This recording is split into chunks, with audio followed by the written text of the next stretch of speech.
Hello guys, আজকে তোমাদের সাথে শেয়ার করব শিবরাত্রির স্পেশাল সাবুর পোলাও।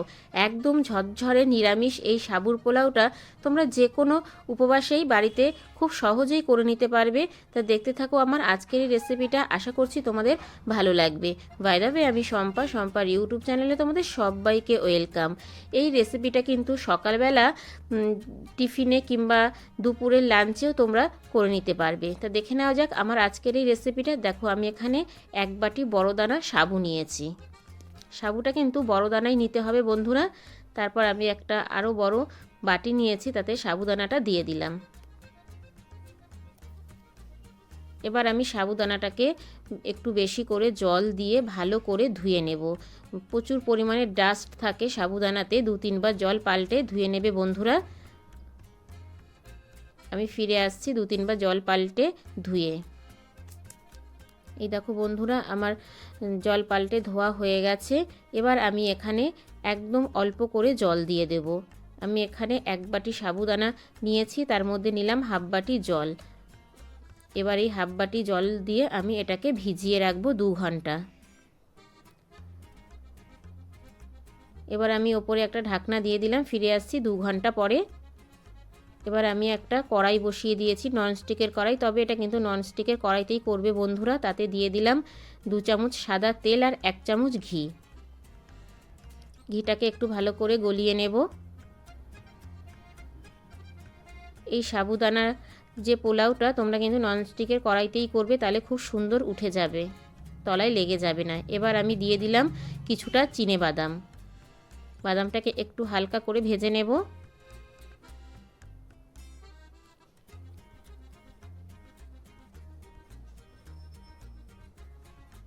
এবার আমি এর মধ্যে দিয়ে দেব নারকেল। আমি একদম ছোট ছোট করে নারকেল কুচিয়ে রেখেছিলাম, সেটা দিয়ে দিলাম। ভীষণ টেস্টি হয় খেতে বন্ধুরা, অবশ্যই একটু নারকেল দেওয়ার চেষ্টা করবে তোমরা এই সাবুদানার পোলাওতে। ভীষণ টেস্টি একটা রেসিপি বন্ধুরা, একদম অল্প সময় হয়ে যায়। এবার আমি দিয়ে দিলাম কাজু বাদাম, তোমরা পরিমাণ মতো দিয়ে দেবে। আর দিয়ে দিলাম কিশমিশ। এবার সব কিছুকে আমি ভালো করে একটু ভেজে নেব, তবে এই সময় কিন্তু গ্যাসের ফ্লেমটা লো করে দেবে, না হলে পুড়ে যেতে পারে।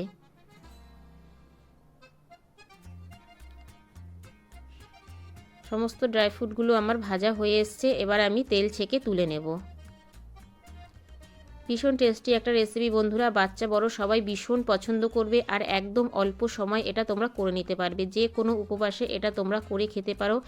এছাড়াও সকালবেলা তোমরা টিফিনে এটা করে খেতে পারো, দুপুরে লাঞ্চে খেতে পারো, সন্ধ্যের টিফিনে করে খেতে পারো। এবার আমি দিয়ে দিলাম এলাচ, দারচিনি আর লবঙ্গ ফোড়ন, সাথে দিয়ে দিলাম 2-3 টুকরো ছোট ছোট করে কেটে রাখা তেজপাতা। ফোড়নটাকে একটু ভালো করে ভেজে নেব। এবার আমি দিয়ে দিলাম একদম ছোট ছোট করে কেটে রাখা আলু। আমি একটা মিডিয়াম সাইজের আলু এইরকম ছোট করে কেটে নিয়েছিলাম। সাথে দিয়ে দিলাম গাজর। আলু আর গাজরটা কিন্তু একদম ছোট ছোট করেই কেটে নিয়েছি বন্ধুরা। এরপর আরও কিছু সবজি আমি অ্যাড করব। দিয়ে দিচ্ছি কুচিয়ে রাখা ফুলকপি আর বিনস। এই সবজিগুলোকে এবার একটু ভালো করে ভেজে নেব।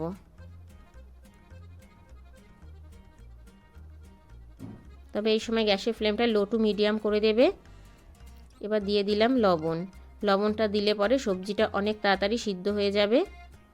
আর দিয়ে দিলাম 1 চিমটে হলুদ। হলুদটা তোমরা একদম অল্পই দেবে বন্ধুরা, আর না দিতে চাইলে তোমরা স্কিপ করতে পারো, তবে আমি একদম অল্প একটু হলুদ দিয়েছি। এবার এটাকে একটু ভালো করে আমি ভেজে নেব।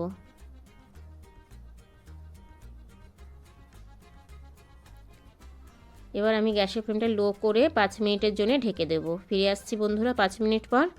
দেখো 5 মিনিট পর ফিরে আসলাম, ঢাকাটা তুলে নিলাম। দেখো সবজিটা কিন্তু অনেকটাই নরম হয়ে এসেছে, দেখেই তোমরা বুঝতে পারছো।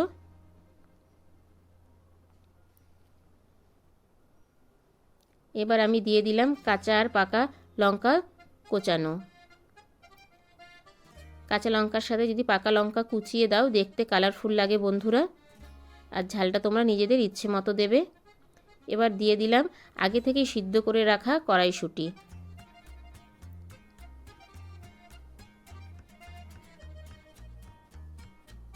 আমি এই কড়াইশুঁটিটাকে আগে থেকে একটু সিদ্ধ করে রেখেছিলাম বন্ধুরা। এবার সবগুলো ভালো করে একটু মিশিয়ে নিচ্ছি। এবার এই দিকে দেখো 2 ঘন্টা পর ফিরে আসলাম, আর এই দিকে দেখো সাবুদানাটা কতটা সুন্দর ঝরঝরে হয়েছে। কখনোই কিন্তু সাবুদানাতে বেশি জল দেওয়া যাবে না বন্ধুরা, এই রকম অল্প করে জল দিয়ে ভিজিয়ে রাখতে হবে, তাহলে সাবুদানাটা ঝরঝরে হবে। এবার আমি সাবুদানাটা দিয়ে দিলাম। তোমরা দেখেই বুঝতে পারছো সাবুদানাটা কতটা ঝরঝরে হয়েছে, আর একদম কিন্তু পুরো ভিজে সিদ্ধ হয়ে গেছে। সাবুদানাটা দিয়ে সবজির সাথে আবারও মিশিয়ে নিচ্ছি। একদম অল্প সময় এত টেস্টি রেসিপি বন্ধুরা, অবশ্যই বাড়িতে একবার ট্রাই করবে, অনুরোধ রইল আমার। এবার এটাকে আমি 2-3 মিনিট ভালো করে মিশিয়ে নেব।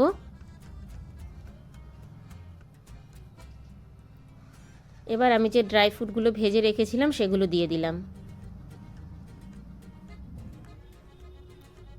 এই রেসিপিটা শুধু বাচ্চারা না বন্ধুরা, বড়রাও ভীষণ পছন্দ করবে।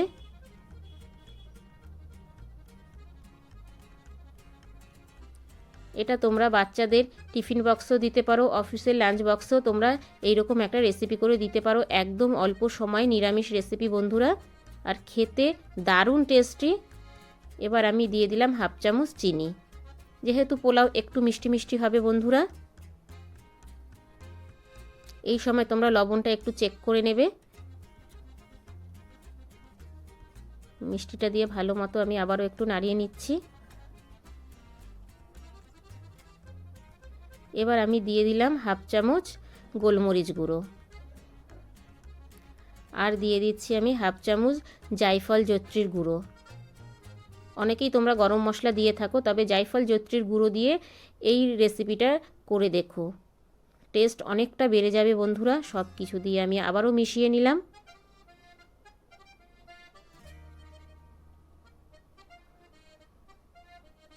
ভীষণ টেস্টি একটা রেসিপি বন্ধুরা, একদম সহজ পদ্ধতিতে তোমাদেরকে করে দেখালাম সাবুর পোলাও। এই দেখো বন্ধুরা কতটা সুন্দর আর কতটা কালারফুল হয়েছে, আমার তো দেখেই জিভে জল চলে আসছে। তোমাদের কার কার জিভে জল আসলো ছোট্ট একটা কমেন্টস করে জানিও, কারণ তোমাদের ছোট্ট ছোট্ট কমেন্টস আমাকে ভিডিও করতে অনেক বেশি উৎসাহ দেয়।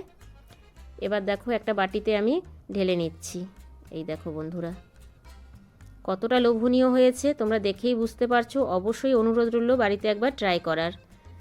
আর এই রকমভাবে তোমরা যদি সাবুর পোলাও একবার বাড়িতে বানিয়ে সবাইকে খাও, বারবার অনুরোধ আসবে সকালে টিফিনে এই পোলাওটা বানানোর জন্যে। আর যেদিন উপবাস হবে অবশ্যই বলবে এই রেসিপিটা করার জন্যে। আমি গ্যারান্টি দিয়ে বলতে পারি এতটাই টেস্টি হয়েছে এই রেসিপিটা।